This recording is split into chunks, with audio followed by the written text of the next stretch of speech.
Hello and welcome back to Inspo Radio. This week we have so much to talk about. It has been a really long past few days, and I would love to be able to provide some comfort, some context, some education, and sometimes in a world like the one we live in today, it's important that we do that in somewhat a roundabout way, because I would prefer not to talk about those with the most negative energies on the planet and instead teach you the lesson about how to read those energies, because you know who I'm talking about. This is Inspo Radio, and I'm CC Rice, the founder of Guided Inspiration. I am an energy reader and a voice and speech professor, and I teach people how to read and understand the tensions, trauma, stresses, and holdings that show up when we go to communicate, and how to heal those blockages in our communication. So let's dive in. This week's episode, we are going to talk about Hannah and Nick, wrap up our Love is Blind conversation for this season. And then we are also going to reflect and talk about how to maintain and work with our own energies and identify some of the energy centers where we ourselves may have blockages. But I was really drawn to communicate with you all about excessive throat energies. These are the energies that are domineering and dominating, particularly with speech and communication. That desire to center one's self or one's own experience as what is most important, rather than seeing the ramifications of our own speech and how they affect those around us. And when I was seeing that energy show up during this election cycle, I wanted to find a communicative way and a pop culture way to help you understand this energy and see how it shows up in your world, and not just in one place with one person who we know has a myriad of issues, even a myriad of issues other than an excessive throat. And so I wanted to really look at Hannah's communication style, and also the way that her subconscious thought affects her communication style. And so first we're going to start by looking at a little short clip, and then we are going to dissect and digest and discover the tools around these kinds of energies that we all need to be aware of. I want to start by acknowledging how stressful the past week has been. I think it's important for us to address the stress and the tension and the trauma that we've taken on witnessing this election season, witnessing and enduring election night. And now that we are in the aftermath of that decision, it's important to continue to address our stress, our tension, our habits, and our holdings. And so we're going to get into some tools as to how to do that, particularly in the times that we're in. Let's take a little look at Hannah. I think Nick is a very calculated person. And to hear the things that he was saying behind my back after the reveal, after the reveal, I was just honest. I'm an honest person. Nick, to be honest, I did feel like I was a foot taller than you in that situation. I'm not a foot taller than you, but I felt like that in that moment. And if that's what I did, it's ugly, it's anything, and I'm getting hate for that. But meanwhile, I hear that he's saying stuff after the reveal, calling me like a grenade and calling me ugly, and all these people are saying that he's saying all these things behind my back. But then when he gets on camera, he's like, Hannah's just so amazing, and everything she does is so perfect. And it's like, no, it's not. I'm literally being mean to you. I don't understand what's going on. And so I think my frustration was what the fuck is going on? So the first thing that I want to point out is this idea that I'm honest, I'm telling the truth. I want us to think about the times and the places in our lives where someone says something hurtful to us, and they defend that hurtful thing, or even the hurtful tone that is used as the defense. I'm just telling the truth, right? When the defense is, this is what I think, I say what I think, I don't have a filter, I just let whatever thought I have come out of my mouth. And that somehow this is seen by a lot of people as a trait of honesty. But it's actually not honesty, because it's out of balance. And so what it actually suggests is that person's ability to judge honesty over self-privilege is actually disrupted and can't fully be trusted. Honesty does not have to hurt people. In fact, there are many ways to be honest that don't involve berating or negating someone else's humanity or their ability to speak up for themselves. And so this is the major thing that I wanted to bring our attention to. Excessive throat energy, first and foremost, shows up as being excessively verbal, having a overwhelming connection between the thought that pops into your head and the thing that you say out loud. And if you have a negative thought process, okay, that comes from somewhere. It's not just about how you are receiving the world around you and you're just responding to it. The lens through which you are receiving the world might be a little foggy based on your own experiences and based on how you feel about yourself. When we get into the inability to listen to other people without frustration, this is part of that excessive energy where there is so much that wants to come out. This person wants to be speaking all the time that listening to somebody else feels like punishment. It feels slow. It feels like it's not developing fast enough. These are also people who want you to fight with them because they feel much better using their excessive energy in a dominating and potentially abusive way instead of having a measured conversation where they listen and you speak and they speak, and that the tone and the tempo are taking into account how you are receiving in real time. When that care for how you're receiving in real time is not there, that is indicative of an excessive energy at the throat. The other piece of this is that desire to be the center of attention, that an excessive throat is also part of an energy where what I say is more important than what everybody else has to say. Because again, there is a disconnect between how I receive the world and what I put back out. Now let's talk about what that disconnect really means in terms of the spectrum of energy. Now, we hear a lot, right? That somebody has a blocked energy center, okay?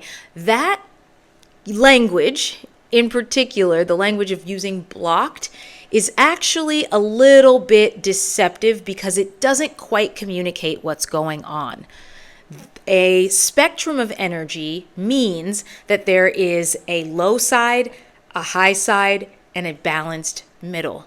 And so when we talk about energies, we will often talk about a deficient throat, a balanced throat, and an excessive throat. And it's actually really important to understand where you exist on that spectrum because those energies show up differently and they are the result of different kinds of habits, different kinds of stress, and different kinds of trauma. I really like to think about the energy centers like batteries. If your battery is at 0, then that's a deficient energy. You can do some things, but you run out of gas pretty early in the process, and you have a hard time regulating your output because there's not enough in the well. A balanced energy, of course, is going to take into account how one is being received and how one is being connected to their own internal need. So there is this balance between the inner world and the outer world. Whatever chakra we're talking about, whatever energy center we're talking about, it is about that balance of the inner world and the outer world. And then when we get into excessive energies, this is when the battery has been overcharged.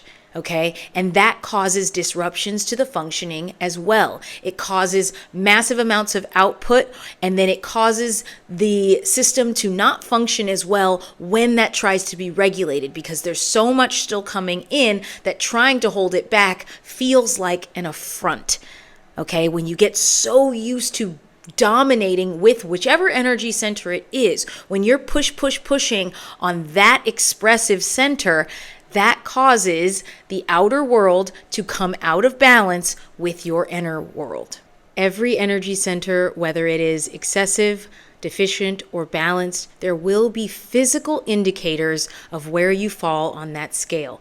When you have an excessive throat, you can look for there to be excessive energy, which causes inflammation. So if there's a lot of stress and strain in communication, a lot of pushing forward one's chin, a lot of pushing forward one's ideas, voice, or will. That's going to cause stress and strain on the throat, which is going to lead to inflammation. It's going to lead to frequent sore throats. It's a product of poor usage that's going to cause inflammation and damage to the mechanism with which you speak. So let's dive in a little bit to what the deficient energy shows up as. Because the throat is the center of clarity, the first thing that you're going to notice when somebody has a deficient throat is that they're going to stop their sound. They're going to stop their voice. They're going to pull their lips in, cover their mouth, and they're going to measure their thoughts before they speak them out loud. And they're going to most likely over measure their thoughts and have a real disconnect between when do I say what I think, when do I not say what I think, and that will lead to not saying anything at all. The other part of this is mumbling, a lack of clarity in the speech, which can lead to a inability to desire to bring you along. So the mumbling kind of gets them off the hook.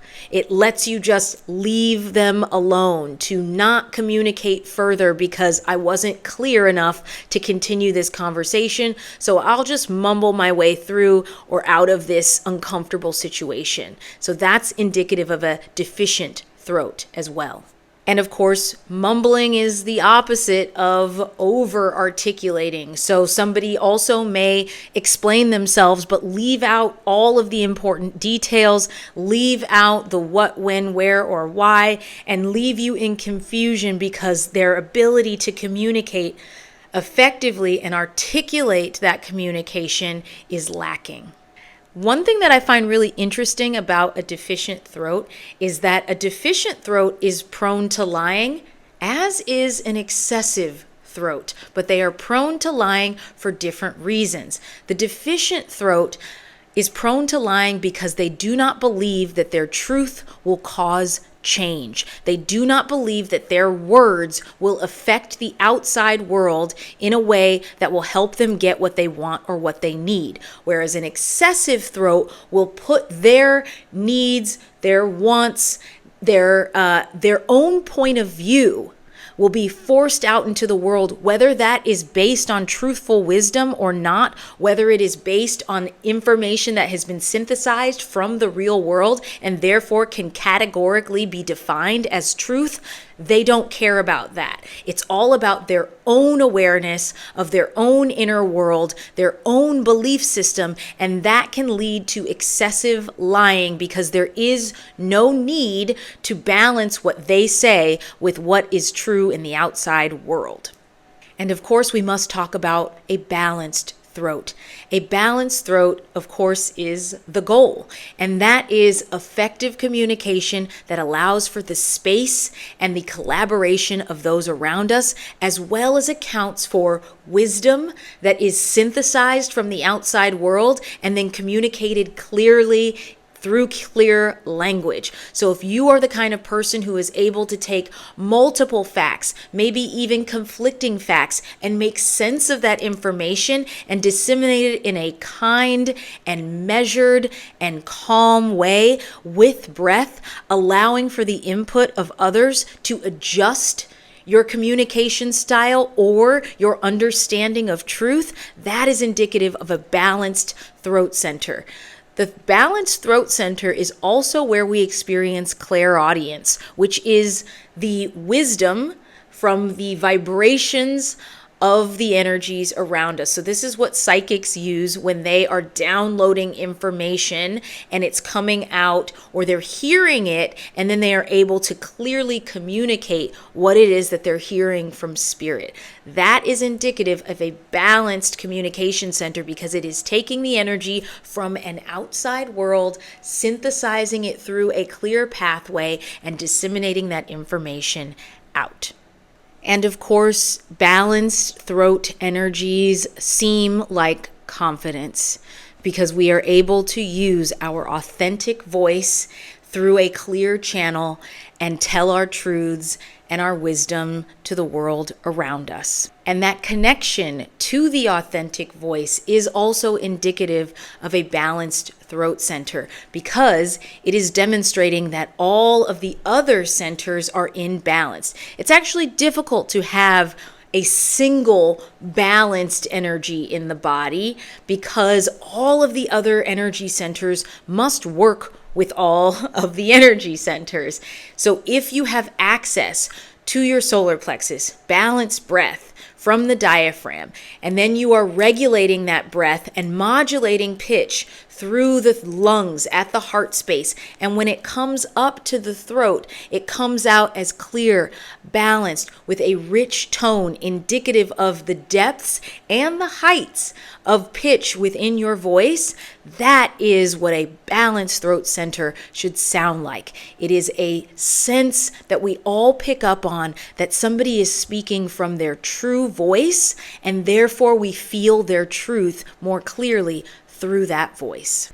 And now, of course, it's important to address where these issues come from. If you are deficient or excessive in the throat, why? The first thing that you want to do is you want to look at the root. When we're talking about healing any energy center at all in the body, the first thing we want to address is the root. And I want you to understand why. The root rules the first 0 to 2 years of life, and sometimes a bit beyond that. It's really about the formative years. And if you think about it this way, when you're a baby and you cry out and you need something, either physically or emotionally, how does the world around you respond? How does your family or your caretakers respond to that? If they respond with efficiency, with care, with kindness, with a desire to address your need as quickly as possible, that is going to shape how you feel about the change that your voice creates in the world around you, before you are even able to consciously understand the power of your voice. You understand how people around you respond to your expression, to your need from the way that you express yourself at your throat center. Now, when you have the opposite experience and you cry out for physical or emotional need, and it causes stress, tension, or anger in your caregivers or the world around you, then you are going to interpret that the sound of your voice causes upheaval. It causes a negative experience to be reflected back at you.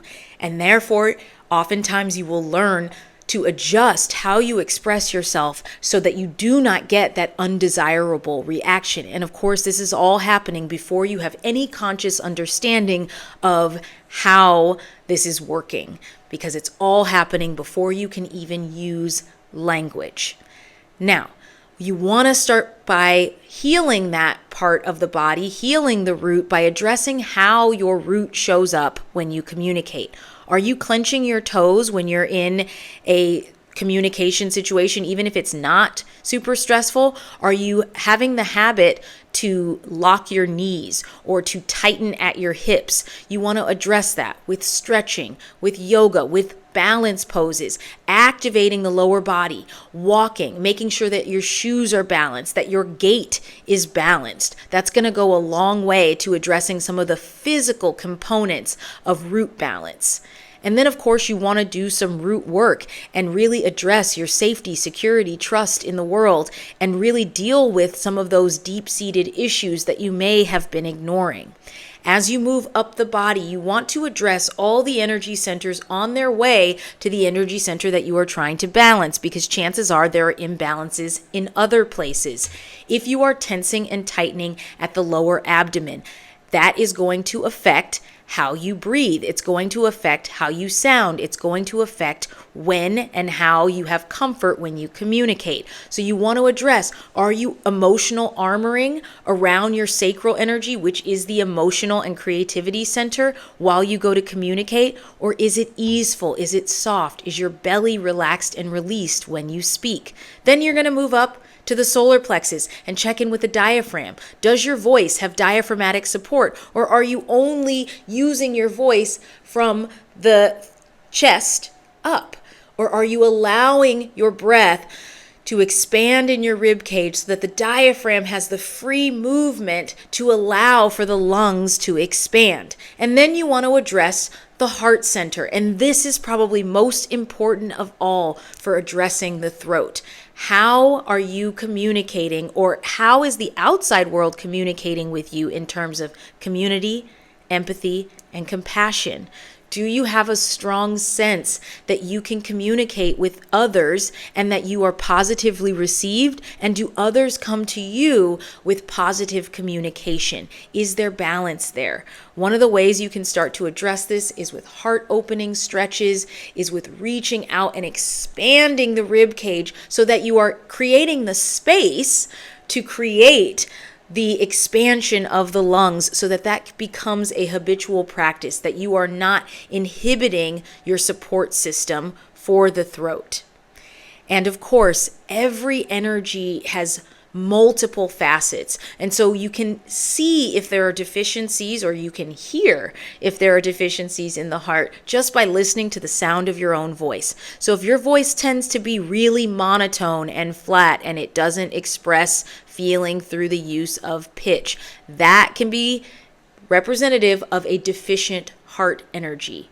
Okay, because the heart and the lungs is where we modulate the sound of the voice. The heart center, which encompasses the lungs, is where we modulate the sound of the voice. It is also where we connect to plants and animals and babies. It is not our intimate love center, which is at the sacral, but it is our communal love center. So you'll notice that when people talk to babies or to puppies, you will notice that they use a lot of pitch. Hi, oh, how are you? All that pitch is communicating the thought, the emotion, the energy, because the person or plant that you're speaking to cannot understand your language. So you are using frequency to communicate. If you don't use frequency to communicate to pets and to babies and to your plants, then that is a place where you want to address your heart-centered connections.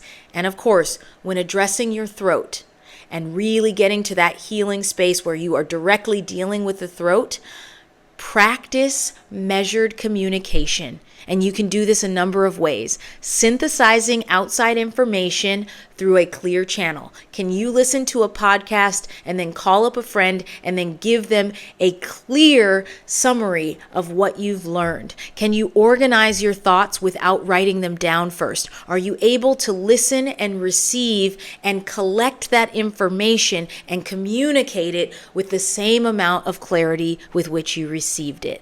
It is a great way to practice. And so, because the way we use our voices is so important in this world, as we have seen over this past week, it is important that we practice the alignment of our energy centers so that we become more compassionate communicators, because that is when our world works in harmony. When we work with our outside world and our inside world in peaceful conjunction, in flow. And when we don't do that, we become self-centered beings who are not able to break out of our own experience of life. It is going to become increasingly important that we have this skill and ability. So if you're interested in learning more about how to balance your energy centers, how to read the energy of others, how to listen for the excessive or deficient energies within the energy centers, please join me for my last live Art of Awareness workshops this weekend, November 16th and 17th. I'm doing level 1 on the 16th, level 2 on the 17th. You can take both back to back. It's a great time with a great community, and we really go deep into these principles, and I do my best to teach you as much as I can about how to be better at reading your own energy and the energy of others. So when you tune in next time, you will get to see me do a live energy reading with someone just like you so that you can see me do this work in real time with real people. I don't ask them any questions ahead of time. There's no questionnaire. We do it all right in front of you. I record the whole thing and I will show you how I do this work for real people and how it serves as a healing mechanism. How do we use this information to move forward in our lives? How can we get better at understanding the cues that we give off in the world and the cues that people give to us? That is my goal. So I'm excited to take you inside my private practice as I do these free energy readings. And of course, if you would like to sign up, it'll be linked below.